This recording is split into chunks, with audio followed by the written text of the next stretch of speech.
আকাশে চাঁদ ওঠে সবারই ভালো লাগে, চাঁদের প্রিয় কজন হতে পারে। বিগত বছরে বেশ ভালো কিছু কাজ করলেও শেষের দিকে মাদকের সঙ্গে নাম জড়িয়ে সমালোচিত হন ছোট পর্দার জনপ্রিয় অভিনেত্রী সাফা কবির। সময়টা তার জন্য কঠিনই ছিল বলা যায়। তাই তো বছর শেষে সিজেএফবি অ্যাওয়ার্ডে সমালোচকদের রায়ে বেস্ট অ্যাক্ট্রেস পুরস্কার পেয়ে তিনি বলেন, এই পুরস্কারটি অন্ধকারের মাঝে ছোট্ট একটি আলোর মতো, যা আমার শিল্প ও পরিশ্রমকে অনুপ্রেরণা দিয়েছে। পারুল নাটকের সঙ্গে জড়িত সবার প্রতি রইল আমার আন্তরিক কৃতজ্ঞতা ও শুভেচ্ছা।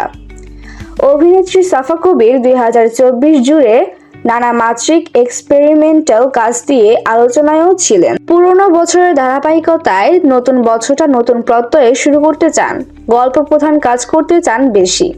শুধু তাই নয়, কাজ করতে চান সিনেমাতেও। এরপর নিজের বিয়ে নিয়েও জানালেন নতুন পরিকল্পনা। বললেন, আমার বিয়ে নিয়ে সবাই এত চিন্তিত মনে হচ্ছে, এবছর বিয়েটা করে ফেলা উচিত।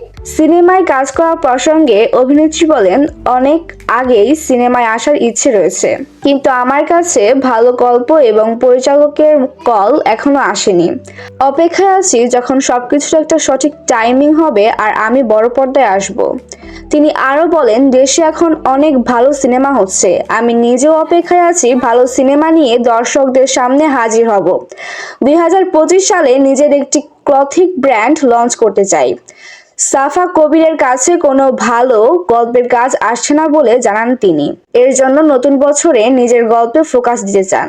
তার ভাষ্যে, আমার কাছে কোনো ভালো গল্পের কাজ আসছে না, এজন্য এবছর চিন্তা আছে নিজের গল্পে ফোকাস দেওয়ার।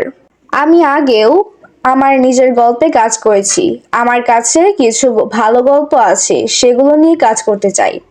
এর বাইরে যদি অন্য কারো ভালো গল্প পায় তাহলে সেটাও করব।